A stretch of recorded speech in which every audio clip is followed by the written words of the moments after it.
បាទសូមគោរពជំរាបសួរពុកម៉ែបងប្អូនទាំងអស់គ្នារីករាយសន្តាប់ជាមួយនឹងវីដេអូទី4របស់ខ្ញុំដែលនឹងនិយាយអំពីសំណួរមួយថាតើហេតុការណ៍អ្វីដែលឈានទៅដល់ការផ្ទុះឡើងនៃសង្គ្រាមលោកលើកទី1បាទតើមានហេតុការណ៍ខ្លះដែលនាំឲ្យសង្គ្រាមលោកលើកទី1ត្រូវបានផ្ទុះឡើងនៅក្នុងឆ្នាំ1914ដល់ឆ្នាំ1918អញ្ចឹងសង្គ្រាមលោកលើកទី1ផ្ទុះឡើងនៅក្នុងឆ្នាំ1914ដល់ឆ្នាំ1915បាទសំណួររបស់យើងមូលហេតុអ្វីដែលនាំឲ្យកើតមានសង្គ្រាមលោកលើកទី1ចំណុចនេះគេថានៅថ្ងៃទី28ខែមិថុនាឆ្នាំ1914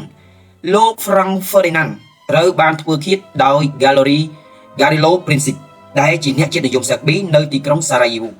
បូស្នីអញ្ចឹងនៅក្នុងនេះគឺមានព្រឹត្តិការណ៍មួយដែលយើងអាចថាជាលេសដែលនាំឲ្យកើតមាន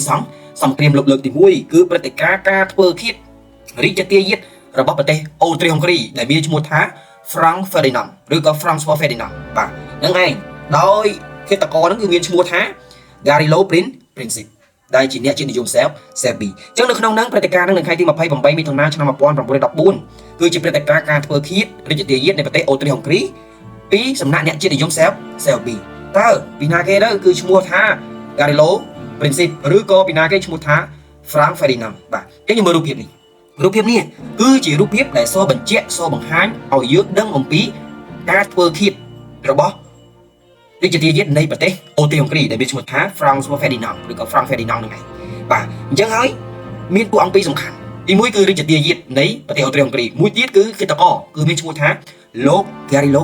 Princip បាទជាអ្នកដែលបានធ្វើឃាតទៅលើរាជទាយាទនៅតើ Gavrilo Princip នឹងមុខយ៉ាងម៉េចបាទបងប្អូនមើលមុខរបស់គាត់នេះអញ្ចឹងនេះរូបភាពរបស់លោក Gavrilo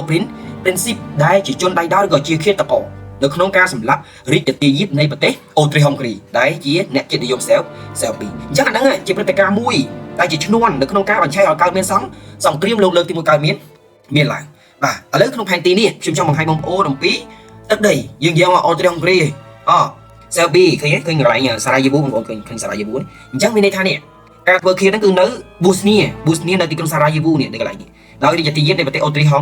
ងគ្រីអញ្ចឹងផែនទីនេះមានន័យថាអូទ្រីហុងគ្រីចាប់បានបែកជា2ហើយប៉ុន្តែក្នុងសង្គ្រាមលោកលើកទី1អូទ្រីហុងគ្រីគឺមិនបែកជា2នោះទេបាទអញ្ចឹងផែនទីនេះគឺចង់បង្ហាញអំពីប៉ុណ្ណឹងមួយទៀតមូលហេតុបន្តទៀតថាតើយ៉ាងម៉េចចក្រភពអូទ្រីហុងគ្រីបានធ្វើការចោទប្រកាន់ថានៅក្នុងការសម្លាប់រាជទាយាទរបស់ខ្លួននោះជាហេតុដែលធ្វើឲ្យចក្រភពអូទ្រីហុងគ្រីបានធ្វើចោទប្រកាន់ទៅលើសេប៊ីថាបានធ្វើឃាតរាជទាយាទរបស់ខ្លួនជាហេតុបានធ្វើឲ្យគេចក្រភពអូទ្រីហុងគ្រីបានធ្វើការប្រកាសសង្គ្រាមប៉ុន្តែកំឡុងមុនហ្នឹង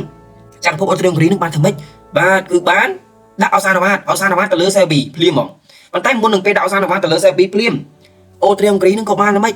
គេមានសម្ព័ន្ធមិត្តរបស់គេនៅខាងមុខគេមានទៀតគឺមានសម្ព័ន្ធមិត្តរៀងៗខ្លួនសេប៊ីក៏មានអូទ្រីហុងគ្រីក៏មានកំឡុងពេលហ្នឹងអូទ្រីហុងគ្រីបានធ្វើការអីបាទដាក់អីគេអសានវត្តទៅលើប្រទេសសេប៊ីភ្លាមថាត្រូវបំពេញអសានវត្តឲ្យបានដាច់ខាតទាំងអស់តែម្ដងកំឡុងពេលហ្នឹងសេប៊ីមិនអាចបំពេញបានទេជាហេតុធ្វើឲ្យចក្រភពអូទ្រីហុងគ្រីនឹងបានធ្វើការប្រកាសសង្គ្រាមទៅលើសេប៊ីនៅថ្ងៃទី28កក្កដាឆ្នាំ1914ប៉ុន្តែរាល់ការប្រកាសសង្គ្រាមរបស់ចក្រភពអូទ្រីហុងគ្រីហ្នឹងគឺមានមេធំរបស់ខ្លួននៅពីក្រោយដែរបើហ៊ានប្រកាសព្រោះថាជួយខ្ញុំអត់បើខ្ញុំប្រកាសសង្គ្រាមទៅលើសេប៊ីបាទបើសិនតែជួយប្រកាសក្រឹបតែអញ្ចឹងគេថាជួយគឺប្រកាសក្រឹបនៅថ្ងៃ28កក្កដាឆ្នាំ1910អញ្ចឹងគេមើលផែនទីនេះផែនទីនេះគេនិយាយអំពីអ្វីនេះផែនទីនេះបងប្អូនមើលផែនទីគេនេះអូទ្រីហុងគ្រីចក្រភពអូទ្រីហុងគ្រីនៅក្នុងកំឡុងពេលហ្នឹងឃើញចក្រភពរបស់គេវិសាលភាពទឹកដីនៃចក្រភពអូទ្រីហុងគ្រីមួយទៀតគឺមានបញ្ហាជាមួយនឹងសេប៊ីណាសេប៊ីដែរណានេះសេប៊ីបងប្អូននេះសេប៊ីដល់កំឡុងពេលហ្នឹងបញ្ហាសំខាន់គឺបូស្នីមានតែយើងនិយាយពីចក្រភពអូទ្រីហុងគ្រីបានកាត់យកនេះតំបន់បូស្នីនេះទីក្រុងសារ៉ាយេវក្រោមខ្សែភ្នែកក្តៅក្រហាយរបស់សេប៊ីអញ្ចឹងប្រទេសហ្នឹងមានបញ្ហាជាមួយគ្នារួចមកហើយបងប្អូនរួចមកហើយបញ្ហាកើតឡើងរួចហើយវាទំនាស់គ្នារួចហើយអញ្ចឹងជាហេតុធ្វើឲ្យប្រទេសទាំងពីរហ្នឹងមិនគ្រាន់តែជាលេសការធ្វើឃាតមួយចាប់ផ្ដើមប្រកាសសង្គ្រាមលើគ្នាទៅវិញទៅមកអានេះជាលេសនៃសង្គ្រាមមួយទៀតបងប្អូនមើលដោយសារតែប្រព័ន្ធគេហៅសម្ព័ន្ធមិត្តនេះកន្លែងសម្ព័ន្ធមិត្តនេះខ្ញុំចង់បញ្ជាក់ប្រាប់បងប្អូនថាម៉េចនៅមុនសង្គ្រាមហ្នឹងប្រទេសធំនៅលើលោកអង់គ្លេសអាល្លឺម៉ង់បារាំងសុទ្ធតែជាប្រទេសមហាអំណាចអញ្ចឹងកំឡុងពេលហ្នឹងប្រទេសធំហ្នឹងបានធ្វើការបង្កើតសម្ព័ន្ធមិត្តយ៉ាងប្រតិកលាគ្នាដើម្បីអីគឺដើម្បីមានថាប្រឆាំងគ្នាទៅវិញទៅមកអញ្ចឹងប្រទេសធំជាអ្នកនៅពីក្រោយប្រទេសទូចពីរនេះចក្រភពអូទ្រីហុងគ្រីហើយនឹងសេប៊ីឥឡូវបងប្អូនមើលគេថាម៉េចដោយសារប្រព័ន្ធសម្ព័ន្ធមិត្តប្រទេសរុស្ស៊ីបានចល័តទ័ពដើម្បីការពារសេប៊ីឃើញទេបងប្អូននេះនៅពេលហ្នឹងមិនទៅរុស្ស៊ីសម្ព័ន្ធមិត្តរបស់សេប៊ីនេះគឺបានបង្កទ័ពនៅក្នុងការពារទៅលើប្រទេសសេប៊ីណែឃើញនៅពេលដែលអាល្លឺម៉ង់ឃើញថារុស្ស៊ីបានធ្វើការគេបង្កទ័ពហើយដើម្បីជួយទៅលើសេប៊ីអញ្ចឹងក្នុងហ្នឹងអាល្លឺម៉ង់ហ្នឹងយ៉ាងម៉េចជាសម្ព័ន្ធមិត្តរបស់ប្រទេសអូទ្រីហុងគ្រីចាប់ប្រទេសហុងគ្រីឃើញសម្ព័ន្ធមិត្តមកខាងទៅមកខាងប្រទេសធំរុស្ស៊ីជាហេតុធ្វើឲ្យយ៉ាងម៉េច អាឡម៉ង់បានធ្វើការប្រកាសសង្គ្រាមទៅលើរុស្ស៊ីភ្លាមថាបើសិនជាឯងកតបហ្នឹងចូលជួយសេប៊ីភ្លាមខ្ញុំប្រកាសសង្គ្រាមលើឯងរុស្ស៊ីចូលភ្លឹបបាទបងប្អូនចូលក្លឹបអញ្ចឹងអាឡម៉ង់ចាប់ប្រកាសសង្គ្រាមទៅលើពីណាទៅលើរុស្ស៊ីគេថាម៉េចក្រោយពេលប្រកាសសង្គ្រាមគេអាឡម៉ង់ជាសម្ព័ន្ធមិត្តរបស់ប្រទេសអូស្ត្រាលីហុងគ្រីក៏បានប្រកាសសង្គ្រាមទៅលើប្រទេសរុស្ស៊ីនិងបារាំងនៅក្នុងអំឡុងពេលហ្នឹងមានន័យថារុស្ស៊ីនិងបារាំងក៏ជាសម្ព័ន្ធមិត្តទាំងគ្នាដែរជាបន្តបន្ទាប់ហើយភពអង់គ្លេសបានប្រកាសសង្គ្រាមទៅលើអាឡម៉ង់ទៀតអង់គ្លេសហ្នឹងគឺជាសម្ព័ន្ធមិត្តរបស់ប្រទេសបារាំងនេះអង់គ្លេសសម្ព័ន្ធមិត្តប្រទេសបារាំងអញ្ចឹងខ្ញុំមើលរូបនេះគឺចង់បង្ហាញអំពីការបង្កើតសម្ព័ន្ធមិត្តយ៉ាងប្រតិកឡាគ្នានេះបងប្អូនមើលអានេះអីគេអាឡម៉ង់អានេះចក្រភពអីគេចក្រភពអូស្ត្រាលីហុងគ្រីនេះអីគេបងប្អូនអ៊ីតាលីហើយចុះនេះអីគេអង់គ្លេសបងប្អូនអង់គ្លេសអានេះអីគេបាទប្រទេសអីនេះបងប្អូនដឹងហើយណាទងជាតិពីរនេះគឺស្តីគ្នាបាទអញ្ចឹងប្រទេសបារាំងនឹងរុស្ស៊ីពីរអញ្ចឹងយើងត្រូវចាំថាអាហ្នឹងជាដើមហេតុគឺការបង្កើតសម្ព័ន្ធមិត្តប្រទេសធំនេះបងប្អូនមើលនេះអញ្ចឹងយើងមើលនេះការបង្កើតសម្ព័ន្ធមិត្តយ៉ាងប្រតិកឡាគ្នានេះបងប្អូនមើលអាមកខាងមានសេលប៊ីមានរុស្ស៊ីមានបារាំងមានអង់គ្លេសប្រីថិនហ្នឹងបាទចក្រភពអង់គ្លេសដល់ពេលមកខាងទៀតមានអីគេនេះប៊ុលហ្គារីមានអូស្ត្រាលីហុងគ្រីអ៊ីតាលីជឺម៉ានីចក្រភពអូតូម៉ង់បងប្អូនឃើញទេអញ្ចឹងអាហ្នឹង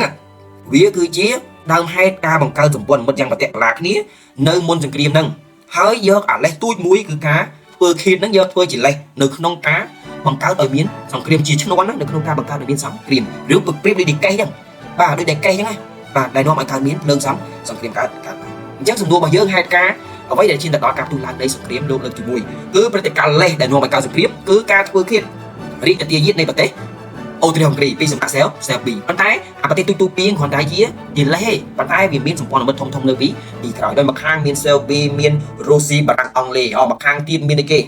មានប៊ុលហ្គារីមានអូស្ត្រាលីហុងគ្រីចក្រភពអូតូម៉ង់អាឡម៉ង់ហើយនឹងប្រទេសអ៊ីតាលីបាទអញ្ចឹងដូច្នេះសង្គ្រាមលោកលើកទី1ហ្នឹងមិនមែនកើតឡើងដោយសារតែមូលហេតុតែមួយមុខទេប៉ុន្តែនេះជាលទ្ធផលនៃការប្រមូលផ្ដុំគ្នានៃភាពតានតឹងផ្នែកនយោបាយសេដ្ឋកិច្ចសង្គមរបស់ប្រទេសធំបងប្អូនគេជាច្រើនទស្សវត្សនៅអឺរ៉ុបដូចពីអឺរ៉ុបប្រទេសនៅអឺរ៉ុបប្រណាំងប្រជែងគ្នាដែលទីបំផុតទៅបានកើតឡើងឲ្យមានអព្រឹត្តិការណ៍ការធ្វើឃាតដ៏រន្ធត់មួយហ្នឹងអញ្ចឹងយកអព្រឹត្តិការណ៍ធ្វើឃាតធ្វើជាលេសហើយបញ្ហាធំចម្បងនៅពីក្រោយហ្នឹងវាជាបញ្ហាដែលគោលដែលនាំឲ្យកើតមានសង្គ្រាមអញ្ចឹងសរុបមកវិញសង្គ្រាមហេតុការណ៍ដែលនាំឲ្យកើតមានការផ្ទុះឡើងសង្គ្រាមលើកទី1បើយើងនិយាយពីលេសគឺការធ្វើឃាតឬជាទាយាទនៃប្រទេសអូស្ត្រាលីហុងគ្រីពីសំណាក់សេលប៊ីប៉ុន្តែប្រទេសតូចៗពីរគឺជាប្រទេសលេសទេបាទប៉ុន្តែគឺមានប្រទេសធំនៅពីក្រោយការបង្កើតឲ្យមានសម្ព័ន្ធមិត្តព្រោះប្រទេសធំនឹងវាមានភាពតានតឹងគ្នានៅប្រទេសនៅអឺរ៉ុបនយោបាយសេដ្ឋកិច្ចសង្គមមានភាពតានតឹងណាជាហេតុដែលធ្វើឲ្យកើតមានសង្គ្រាមលោកលើកទី1បាទអញ្ចឹងបងប្អូនវីដេអូនេះខ្ញុំមានតែប៉ុណ្្នឹងទេសម្រាប់វីដេអូមួយនេះដែលចាំចែករំលែកទៅបងប្អូនទាំងអស់គ្នាបាទជាចុងក្រោយបងប្អូនអាចជួយចុច Subscribe comment ឬក៏share ពី YouTube របស់ខ្ញុំម្នាក់មួយផងហើយបើសិនជាមានចម្ងល់អ្វីទាក់ទងទៅនឹងប្រវត្តិសាស្ត្របងប្អូនអាចធ្វើការ comment នៅក្នុង channel របស់ខ្ញុំបានឬក៏ខាងក្រោមវីដេអូរបស់ខ្ញុំបានបាទសូមអរគុណ